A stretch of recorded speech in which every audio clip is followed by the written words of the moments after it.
नमस्कार। G20 सम्मेलन में कुछ ऐसा हुआ है जिससे चीन बहुत परेशान हो गया है। अगर हम ये कहें कि G20 देशों के सम्मेलन में चीन को बर्बाद करने की रणनीति तैयार कर ली गई है, तो गलत नहीं होगा। दरअसल हुआ ये है कि G20 में India Middle East Europe economic corridor launch करने का ऐलान हुआ है। इस प्रोजेक्ट में Bharat, UAE, Saudi Arab, European Union, France, Italy, Germany और अमेरिका शामिल हैं। इस इकोनॉमिक फोरम के जरिए, इस इकोनॉमिक कॉरिडोर के जरिए एशिया से लेकर मिडिल ईस्ट तक, यूरोप तक व्यापार किया जा सकता है। तो ये बहुत बड़ा प्रोजेक्ट है और इसमें इन देशों के बीच सहमति बन गई है। इसे भी हम भारत की बहुत बड़ी सफलता के रूप में देख रहे हैं और इस पूरी योजना में अमेरिका भी बढ़ चढ़कर काम कर रहा है। तो आखिर क्या ये चीन के बीआरआई प्रोजेक्ट की बर्बादी है? क्या ये उसकी काट के तौर पर देखा जा रहा है? इस मुद्दे पर बातचीत करने के लिए एक बार फिर से मेरे साथ मौजूद है एक्स रॉ ऑफिसर और रक्षा मामलों के जानकार एनके सूद साहब। सर, स्वागत है एक बार फिर से आपका। जी नमस्कार जी। सर, ये जो कॉरिडोर बन रहा है, India Middle East Europe economic corridor, ये लॉन्च हो जाएगा और ये भी कहा जा रहा है कि इसके लिए बाकायदा एक टाइम तय कर दिया गया है कि सब कुछ जो होमवर्क है, जो ये देश इसमें शामिल है, इसका एक होमवर्क, ये सब इस पर होमवर्क करेंगे और एक महीने के भीतर इन लोगों की फिर से एक मीटिंग होगी। तो क्या आपको लगता है कि है तो ये चीन के बीआरआई प्रोजेक्ट की काट के लिए? तो क्या लगता है आपको, चीन इससे चीन क्या सोच रहा होगा इस समय? देखिए, ऐसा है, जो मेन पर्पस है इसका, इस प्रोजेक्ट का, एक तो इंडिया की ट्रेड बढ़ाना, इन कंट्रीज की ट्रेड बढ़ाना, और साथ में चीन को का जो इन्फ्लुएंस चल रहा है गल्फ के अंदर उसको निकालना, उसके गल्फ के अंदर उसका जो इन्फ्लुएंस है उसको टारगेट करना। देखिए, ये आज की बात नहीं है कि प्रोजेक्ट चल रहा है। आज तो सिर्फ इस प्रोजेक्ट के अंदर यूरोपियन यूनियन ने ज्वाइन किया है। एक्चुअली क्या था, ये प्रोजेक्ट डिस्कस किया गया था इंडिया और यूएई के बीच में 2 साल पहले, और उसके बाद इसके ऊपर काम किया गया और इसको एक तरीके से शेप दे दी गई। इंडिया से हमारा सामान जाएगा, जो ट्रेड जाएगी। और आप इसमें एक और बता दूं कि इसमें सिर्फ इंडिया इन्वॉल्व है एशिया के अंदर, और कोई कंट्री इन्वॉल्व नहीं है, क्योंकि बाकी कंट्री छोटी छोटी है। पाकिस्तान का कोई मतलब नहीं है, नेपाल, भूटान, इनका कोई रोल नहीं हो सकता क्योंकि इनकी इतनी ज्यादा ट्रेड नहीं होती, इनकी इंडिया के थ्रू ट्रेड होती है। चाइना इसमें से बाहर है और जापान को इस ट्रेड की कोई जरूरत भी नहीं है। और देखा जाए तो एक हिसाब से इंडिया से क्यों जा रहा है सामान, क्योंकि हमारे पास 140 करोड़ की पॉपुलेशन है, रिसोर्सेज हैं, हमको सामान चाहिए, हमारे यहाँ प्रोडक्शन है और हम सामान देना भी चाहते हैं, लेना भी चाहते हैं, ट्रेड भी होगी हमारी।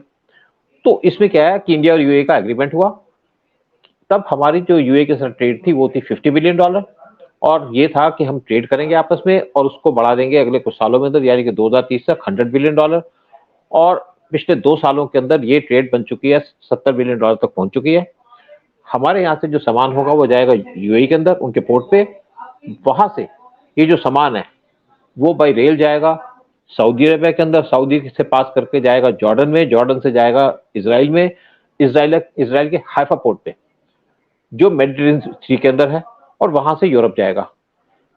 पीएम मोदी 25 अगस्त 2023 को विजिट किए थे, जब ये ब्रिक्स की समिट साउथ अफ्रीका में अटेंड करके वापस आ रहे थे, तो इनकी विजिट हुई थी ग्रीस में।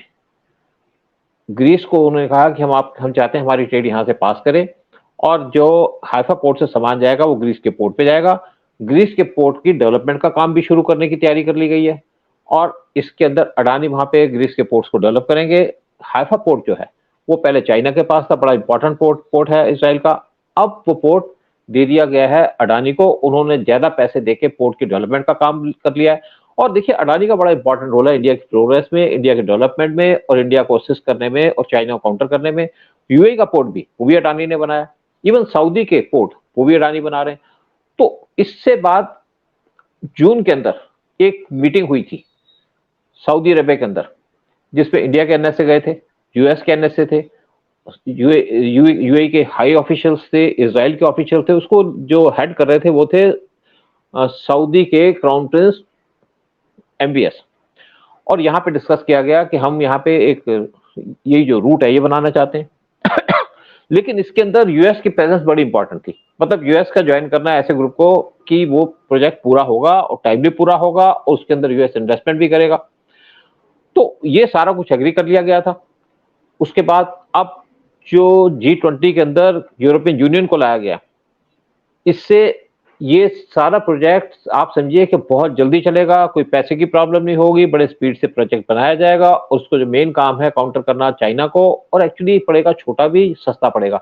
साथ में जो आपका इजिप्ट का कनाल चलती है वहां पे, उसको बाईपास किया जाएगा, क्योंकि वहां पे एक तो टाइम लगता था, एक पैसा लगता था। एक तो ये रूट छोटा होगा, टाइम कम लगेगा, ट्रांसपोर्ट में पैसा भी कम लगेगा, और इसकी वजह से हमारी चीजें भी सस्ती जाएंगी। और सेम जब यूरोप से सामान आएगा तो ग्रीस में आएगा, ग्रीस के पोर्ट पे आएगा, वहां से हाइफा पोर्ट आएगा इजराइल के, वहां से सऊदी के अंदर आएगा, वहां से यूएई के अंदर आएगा, और फिर वहां से इंडिया के अंदर आएगा बाई सी। तो बेसिकली क्या है कि आज हम छोटे छोटे रूट ढूंढ रहे हैं, नए नए रूट ढूंढ रहे हैं। जैसे रशिया से हमारा सामान आता था 45 दिन लगते हैं, लेकिन एक और रास्ता ढूंढा गया है ईरान के थ्रू, जहां पे हमारा सामान या रशियन सामान हमारे पास 15 दिन के अंदर आएगा। तो एक आप सोचिए कि विजन है इंडिया का, और सपोर्ट है हमारे को यूएई की, सपोर्ट है हमारे को यूएस की और सारे यूरोपियन कंट्रीज की। देखिए दूसरी बात क्या है, जितनी भी गल्फ कंट्रीज हैं वो टोटली डिपेंडेंट थी ऑयल के ऊपर, लेकिन अब वो नया रास्ता ढूंढने की कोशिश कर रहे हैं। नया रास्ता ढूंढ करके वो चाहते हैं कि उनका बिजनेस डाइवर्सिफाई हो सके, और इसके लिए वो इंडिया में इंटरेस्टेड है कि इंडिया वहां पे इन्वेस्ट करे, इंडिया पार्टिसिपेट करे। इंडिया के पास टेक्नोलॉजी है, इंडिया के पास मैन पावर है, इंडिया के पास आइडियाज हैं, और पैसा देने के लिए यूएई बैठा है, और पैसा देने के लिए बैठा है सऊदी अरबिया, और पैसा देने के लिए बैठा है यूएस, और अब इसके अंदर आपका यूरोपियन यूनियन वो भी इन्वॉल्व होगी, यानी कि यूरोप की सारी कंट्री इन्वॉल्व होगी। तो एक जो नया रास्ता ढूंढा गया है, इसका एक तो पर्पस है कि सामान या ट्रेड हमारी ज्यादा बढ़े, और दूसरा चाइना को यहां से टोटली रिमूव कर दिया जाए गल्फ के अंदर से, और चाइना के जो ट्रेड है या इन्वेस्टमेंट है उसको हटा दिया जाए, क्योंकि चाइना जिस कंट्री के अंदर भी घुसता है उसको बर्बाद करता है। और आज जो चाइना की रेपुटेशन है उसकी वजह से चाइना को काउंटर किया जा रहा है, और इंडिया की रेपुटेशन है उसकी वजह से इंडिया को एनकरेज किया जा रहा है। देखिए जब यहाँ पे कोविड आया था तो इंडिया अकेली ऐसी कंट्री थी, पहले तो किसी सोचा ही नहीं था कि हम यहाँ कोविड की मेडिसिन बना सकते हैं। मेडिसिन बना दी, मेडिसिन बना करके हमने वर्ल्ड को सप्लाई कर दी। इवन जिस कंट्री के अंदर प्रॉब्लम थी उनको फ्री सप्लाई की, यूएस से भी हमसे मेडिसिन ली, रशिया ने मेडिसिन ली, और जितने भी गल्फ की कंट्रीज है उन्होंने भी ली, अफ्रीका ने ली, हमने यूरोप को भी मेडिसिन सप्लाई की। तो इससे एक तो इंडिया की इमेज बढ़ गई कि इंडिया रिलायबल पार्टनर है, और इसीलिए इंडिया के साथ मिलकर के आप सब बिजनेस करना चाहते हैं, इंडिया की प्रोग्रेस की वजह से, इंडिया की कैपेबिलिटी की वजह से। और जब से इंडिया चांद पे पहुंचा है हमारी इज्जत 4 गुना और ज्यादा बढ़ गई। जी अच्छा, अब मैं ये कह सकता हूं कि इस पूरे सम्मेलन में हमारी सरकार ने, प्रधानमंत्री मोदी ने, और कहें तो अमेरिका के साथ मिलकर, मतलब एक तीर से दो निशाने साधे हैं, एक तीर से दो शिकार किए हैं। जैसा कि आप जानते हैं कि सऊदी अरब के क्राउन प्रिंस मोहम्मद बिन सलमान यहाँ आए हुए थे। एक फोटो वायरल हुआ था जिसमें हम देख रहे हैं कि प्रधानमंत्री मोदी मुस्कुराते दिख रहे हैं, उनके साथ मोहम्मद बिन सलमान है, और एक तरफ बिल्कुल उनके साथ खड़े हैं जो बाइडन। इन दोनों की नजदीकियां, मतलब ये दूर हो गए थे। मतलब सऊदी अरब अमेरिका से नाराज था, वो चाइना के पाले में जा रहा था। तो ये जो प्रोजेक्ट शुरू हुआ है, ये जो प्रोजेक्ट पर काम शुरू होगा, इसमें तो सऊदी अरब भी शामिल है। तो ये क्या सऊदी अरब को चाइना से दूर करने की एक रणनीति भी है? मतलब ये भी एक डिप्लोमेसी के जरिए किया गया है। देखिए बिल्कुल, देखिए China basically Saudi Arabia US से दूर जा रहा था। पहले वहां पे चलता था पेट्रो डॉलर, अब जो चाइना तेल ले रहा है सऊदी से वो ले रहा है युआन के अंदर, और एक तो इससे अमेरिका की करेंसी को इम्पैक्ट पड़ता है, और दूसरी बात है कि वहां पे चाइना जो सबसे ज्यादा तेल ले रहा है वो ले रहा है सऊदी से। सऊदी को अपनी तरफ डाल रहा था, खींच रहा था, और इसीलिए सऊदी के क्राउन प्रिंस यहाँ पे G20 के समिट में देर से आने वाले थे। पहले उनको पाकिस्तान जाना था, लेकिन इंडिया ने उनके ऊपर प्रेशर डाला और उसकी वजह से वो टाइम पे आ गए, जल्दी आ गए, क्योंकि उनको डर था कि कहीं पे जो बाइडेन उनके साथ गलत टाइप का व्यवहार न करे। इससे पहले 2018 में अर्जेंटीना में G20 की समिट हुई थी, पीएम मोदी भी वहां थे, चाहे 2018 या 2019 की बात है, और उस टाइम पे स्पेशली जब फोटो सेशन हुआ तो डोनाल्ड ट्रंप ने जो सऊदी क्राउन प्रिंस है उनको निगलेक्ट किया, उनको कोने में खड़ा कर दिया और इस तरीके से ट्रीट किया, उनसे जो कोल्ड शोल्डर कर दिया। उसके बाद ब्यूनस आयर्स के अंदर उनका एक घर था, वो वहां चले गए, तो पीएम मोदी उनसे मिलने उनके घर चले गए, 1 घंटे तक उनके साथ मीटिंग की। तब लगा सऊदी क्राउन प्रिंस को कि इंडिया इंपॉर्टेंट है, मोदी इंपॉर्टेंट है, और उसने उनको ऐसे टाइम पे हेल्प की है जब वो टोटली आइसोलेटेड थे। और तब दोनों कंट्रीज ने आपस में डिस्कस किया ट्रेड और साथ में बिजनेस, और साथ में किस तरीके से ऑयल की डीलिंग की जाए और किस तरीके से जो उनका ऑयल का बिजनेस है उसको डाइवर्सिफाई किया जाए। और तब से दोनों कंट्रीज काफी क्लोज आ गए। और पीएम मोदी का जो विजन है या पीएम मोदी का जो ट्रीटमेंट है या जिस तरीके से पीएम मोदी हर एक लीडर से मिलते हैं, और जब उनका बुरा टाइम होता है तब भी उनसे मिलते हैं, जब अच्छा टाइम होता है तब तो मिलते ही हैं। तो सऊदी ने पीएम मोदी को हाईएस्ट अपनी कंट्री का ऑर्डर दिया था। तो इस टाइम पे जो सऊदी के क्राउन प्रिंस जो बाइडेन के साथ खड़े हुए, मतलब दोबारा वो यूएस से दूर जा रहे थे, उनको दोबारा अपने पाले में लाके खड़ा कर दिया, और इंडिया ने उनको शो कर दिया यूएस को भी और सऊदी को कि हम तुम्हारे रियल दोस्त हैं, और चाइना यहाँ पे मीनिंगलेस है। तो एक बहुत बड़ी डेवलपमेंट हुई है, बड़े प्रॉपर तरीके से किया गया, और एक देखिए बहुत बड़ी डिप्लोमेटिक विन है। अगर हम दोस्त हैं यूएस के तो मुझसे दोस्ती निभाएंगे, अगर हम दोस्त हैं सऊदी के तो उससे भी दोस्ती निभाएंगे। इंडिया किसी की पीठ में छुरा नहीं घोंपता, इंडिया सबके साथ खड़ा होता है, सबके साथ चलता है, और चाहता है कि जो दोस्त हैं वो इकट्ठे रहें, और दुश्मनों को अलग लाइन में खड़ा करता है, चाहे चाइना हो चाहे पाकिस्तान। तो जिस तरीके से ये पीएम मोदी की डिप्लोमेसी थी, जयशंकर की डिप्लोमेसी थी, या अजीत डोभाल की रणनीति थी, इससे सऊदी को हमने दोबारा से यूएस के पाले में ला दिया। और हम, क्योंकि हमारा यूएस के साथ इंटरेस्ट है, यूएस और हम साथ खड़े हैं चाइना को काउंटर करने के लिए, साथ में हमारे यूरोपियन यूनियन है, और साथ में आज हमारे साथ गल्फ भी है। और यही इंडिया की डिप्लोमेटिक सक्सेस है, यही इंडिया का की पॉलिसी है, और इसी की वजह से आज इंडिया विश्व गुरु बना हुआ है। और इसीलिए पीएम मोदी को माना जाता है कि पीएम मोदी विश्व गुरु के साथ साथ एक चाणक्य हैं, जो चाणक्य की नीति में अडॉप्ट करते हैं, उसमें बिलीव करते हैं, और उनके साथ 2 और उनके खड़े हुए चाणक्य, जो पीएम मोदी को चाणक्य बनाने के अंदर काम करते हैं, एक एस जयशंकर और एक अजीत डोभाल। बिल्कुल ठीक कहा सर। एक और सवाल बनता है, वो ये है कि ये वैसे फोटो क्योंकि जगह जगह सोशल मीडिया पर वायरल हो रही हैं, शेख हसीना वाजिद जो कि बांग्लादेश की प्राइम मिनिस्टर है, उनकी बेटी भी आई हुई है साथ में, वो फोटो वायरल हो रहा है, उसमें जो बाइडेन सेल्फी ले रहे हैं और मोदी जी भी हैं। तो जो अमेरिका है इस वक्त बांग्लादेश पर प्रेशर डाल रहा है कि आपके वहां इस्लामिस्ट सिर उठा रहे हैं, उनको कुछ मतलब वो चीज पसंद नहीं आ रही है, बांग्लादेश को वो भाव नहीं दे रहे थे।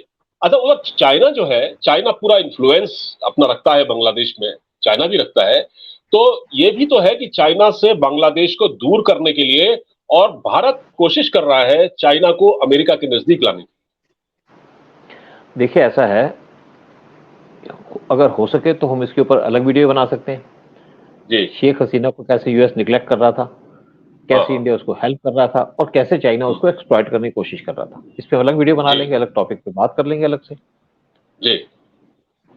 तो सर ये बहरहाल ये जो प्रोजेक्ट शुरू होगा, ये बहुत बड़ा प्रोजेक्ट है, इसमें यूएई भी शामिल है, सऊदी अरब भी शामिल है। देखिए तो क्या इसमें क्या था? हाँ देखिए, इसमें पहली बात तो पैसे की कमी नहीं थी, क्योंकि यूएई था। यूएई का मेन रोल है इसके अंदर। यूएई की ट्रेड बढ़ेगी, और यूएई अपने आप को डाइवर्सिफाई करना चाहता है, ऑयल से दूर भागना चाहता है। सेम काम है आपके सऊदी का। और देखिए इसके अंदर जब अमेरिका घुस गया, इजराइल घुसा हुआ है, इजराइल का बहुत बेनिफिट होगा, जॉर्डन का बेनिफिट होगा। ये सारी की सारी कंट्रीज जो है इनका अलग ब्लॉक है, सारी की सारी कंट्रीज यूएस के क्लोज भी रही हैं। फिर इंडिया किस तरीके से इजिप्ट को भी इन्वॉल्व करेगा, किसी उस पर भी बात करेंगे हम। तो इसमें क्या है कि इनका एक पर्पस है कि इनकी सबकी डेवलपमेंट, और साथ में जब यूएस घुस जाता है तो मतलब कि आपका जो ये प्रोजेक्ट चलेगा फास्ट ट्रैक पे चलेगा, और यूरोपियन यूनियन के साथ आने के साथ ये प्रोजेक्ट बहुत ज्यादा फास्ट पे चलेगा, यानी कि एक्सीलेंट जो स्पीड होगी वो होगी। और मुझे लगता है कि ये प्रोजेक्ट 3 से 4 साल के अंदर पूरा हो जाएगा, और उसके बाद हमारी डेवलपमेंट, हम इंडिया को चाहता है कि इंडिया वर्ल्ड की सप्लाई चेन बने, इंडिया की ट्रेड बढ़े। इंडिया को उसको लगता है कि वो उसका रिलायबल पार्टनर है, तभी उसने इंडिया को अपने इंजन्स दे दिए प्लेन के लिए जो तेजस के अंदर लगेंगे, और तभी इंडिया को टेक्नोलॉजी ट्रांसफर कर रहा है, तभी इंडिया को जितनी भी डिफेंस की रिक्वायरमेंट है वो भी दे रहा है, ताकि इंडिया स्ट्रांग हो और चाइना को काउंटर कर सके, ताकि अगर चाइना को रखा जाए। जी, हाँ एक चीज इसमें सामने आ रही है कि जो ये सामान यहाँ से चलेगा, मतलब कॉरिडोर बन गया, तो ये सऊदी अरब, जॉर्डन होते हुए ये ट्रेन के रास्ते इसराइल के हाइफा बंदरगाह, हाइफा पोर्ट तक पहुंचेगा। तो क्योंकि इसमें इसराइल तो शामिल नहीं है ना इस प्रोजेक्ट में, तो फिर ये जो शामिल है। शामिल है, इसराइल है इसमें जी शामिल। जी जी, अच्छा। देखिए जो पीछे एक्चुअली, देखिए इसराइल बड़ी इंपॉर्टेंट कंट्री है। जी। इसराइल एक्चुअली यूएस का भी एलाय रहा है हमेशा से, और हाइफा हाँ। पोर्ट बहुत ज्यादा इंपॉर्टेंट है। आपको पता होगा कि जब सेकंड वर्ल्ड वॉर के अंदर हाइफा पोर्ट को रिलीज किसने कराया टर्की से, वो जी। कराया हमारी आर्मी ने। और रशिया इसका शुक्रगुजार भी है इंडिया का। जब उनके प्राइम मिनिस्टर इंडिया आए थे, तो स्पेशली उन्होंने जो तीन मूर्ति के ऊपर एक फोटो बनी थी, तीन मूर्ति वाली, वो हाइफा पोर्ट के जो वॉरियर्स उनकी फोटो थी। और उसके बाद हाइफा पोर्ट एक्चुअली इसके चाइना के कब्जे में था, चाइना कब्जे में नहीं, चाइना इसको डेवलप कर रहा था। तो उसके बाद ये पोर्ट ले लिया अडानी ने। जब इसकी बोली लगी ना कौन कैसे रिपेयर करने हाँ। के ऊपर, तो इसको ले लिया अडानी ने।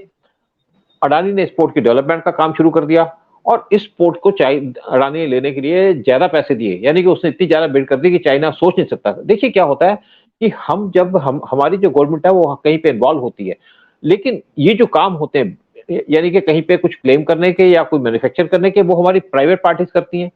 चाहे टाटा बिरला हो, चाहे अडानी हो, चाहे अंबानी हो। तो ये वहां पे अपने मतलब बिड लगाती हैं, और बिड लगा करके इंडिया को सपोर्ट करती हैं। टाटा इंडिया को सपोर्ट, रिलायंस के जो मतलब ओनर्स है, वो अंबानी वो इंडिया को सपोर्ट कर रहे हैं। और अडानी इंडिया को बहुत बड़े तरीके से सपोर्ट कर रहा है चाइना को काउंटर करने के लिए, चाहे गल्फ में हो, चाहे अफ्रीका में हो, चाहे बांग्लादेश में हो, चाहे आपका श्रीलंका में हो, और चाहे किसी और कंट्री में हो। वहां पे पूरे तरीके से अडानी इन्वॉल्व है। इसीलिए कांग्रेस पार्टी अडानी को टारगेट करती है, क्योंकि वो जी। जी। चाइना को काउंटर कर रहा है और इंडिया को सपोर्ट कर रहा है। और ये चीज राहुल गांधी से बर्दाश्त नहीं होती, तभी बार बार राहुल अडानी अडानी करता है राहुल गांधी। जी। जी, बिल्कुल ठीक कहा आपने। तो बड़ी महत्वपूर्ण जानकारी दी आपने सर, और हम उम्मीद करते हैं कि हमारे दर्शकों को ये बात समझ में आएगी कि जो ये इकोनॉमिक कॉरिडोर बन रहा है, India Middle East Europe economic corridor, इसका भारत को और इससे जुड़े देशों को क्या फायदा हो सकता है। और जाहिर बात है कि अगर ये कॉरिडोर बनकर तैयार हो जाता है, तो ये चीन को ईंट का जवाब पत्थर से होगा। बहुत बहुत शुक्रिया सर, हमसे जुड़ने के लिए और हमसे बातचीत करने के लिए। नमस्कार। नमस्कार नमस्कार। जी, शुक्रिया।